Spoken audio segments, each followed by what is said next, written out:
Welcome to Ellys Manor House. We'd like to think that since you were last with us, you've been so chomping at the bits, you're now on the verge of your seats. Right, so we're still in the painted chamber, and we were introducing you to some of the objects and symbols within the room. Now, you know, as I am almost certain I said, it was Edward VI, no graven images. So these were all whitewashed over, but they were found in the late 30s to early 40s. Now there was another big event here, and we've been reliably told this because we've had people in from the Courtauld Institute who's carried out quite a lot of work, research work, within this room. And with them also came one of our finest wood specialists. Sadly, he's no longer with us. And I shall never forget the day when the two women entered this room. And as they came forward, he sort of delayed himself at the opening of the door. And he looked around the room and he said, "My gosh, this is splendid." And after a couple of seconds he said, "You've not got your original ceiling." And all three of us looked at him thinking, "What do you mean?" And he said, he suspects we had what is known as a coffered ceiling. Now, a coffered ceiling, it's a far more ornate, not ornate in the sense that it's heavily carved or anything. It's just that there were squares, wooden squares, as opposed to now they're very heavily beamed.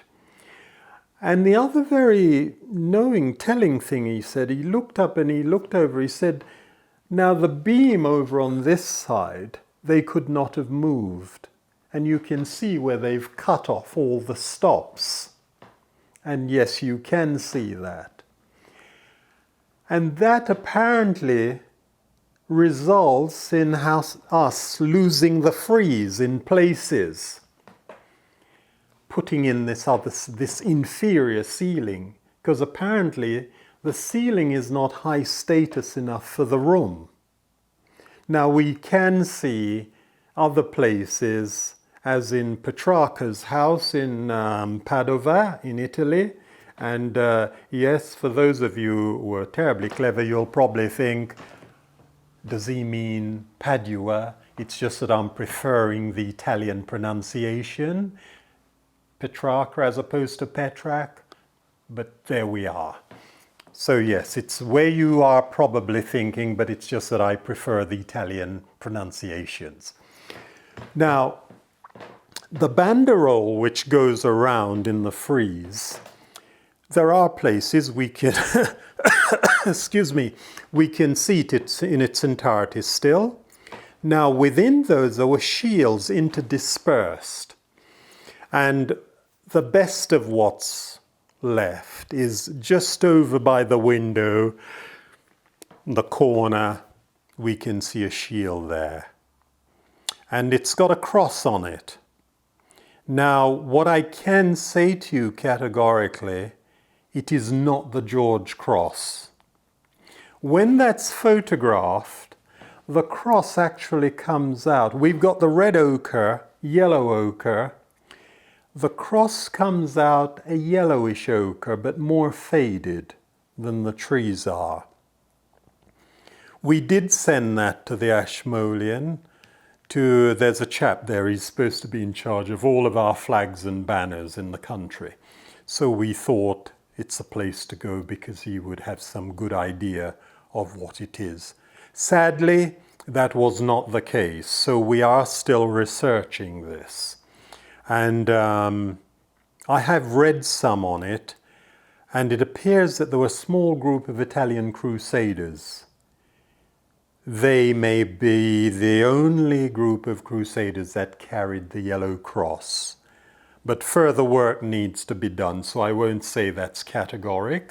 I will carry out further research and get it to some academics to okay it, which is what we tend to do here. All of our research work will always be sent off to be clarified within academia. So we don't just throw up ideas and feed them out to the public. That's not our way. All the conservation which is carried out here, and be aware I say conservation, not restoration. You know, I'm hugely disappointed today, as a matter of fact. I see enormous sums of monies going into some very large buildings, you know, our heritage. And dare I say, I think they're being over-restored. And I sometimes cheekily say to them, why didn't you come and see us, where we've got the real thing? Because in some cases, it's not even restoration. They're actually stenciling the walls the way they think it would have looked. Now, this is very disturbing because to the next generation, things are becoming lost.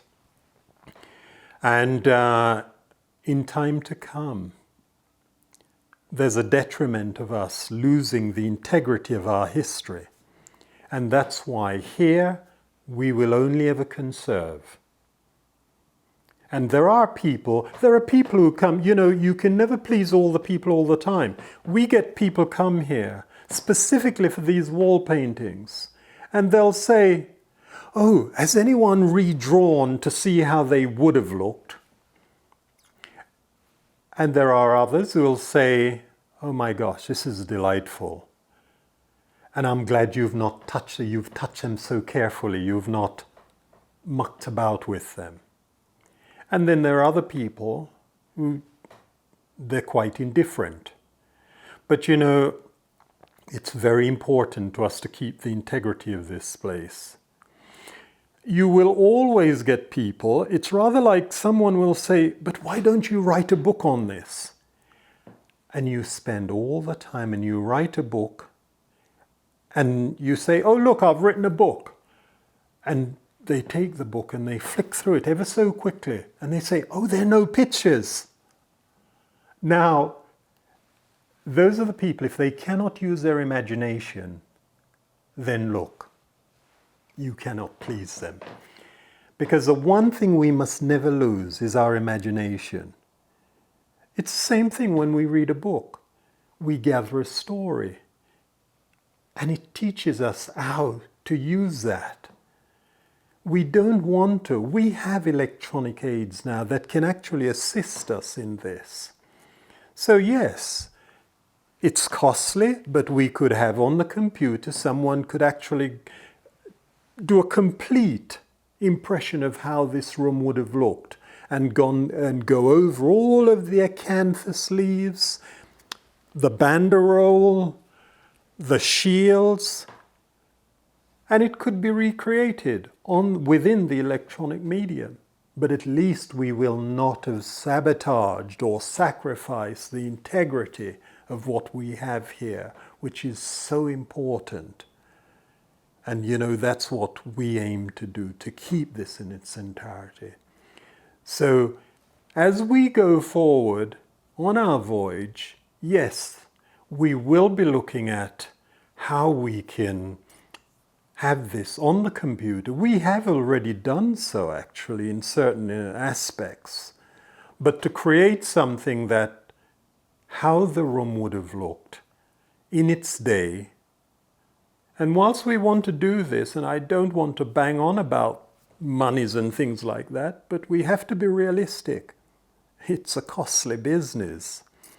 So if you do want to see this doing, then, you know, look, come on board, join us on this voyage, get involved, and assist us in whatever way you can. See you again very soon.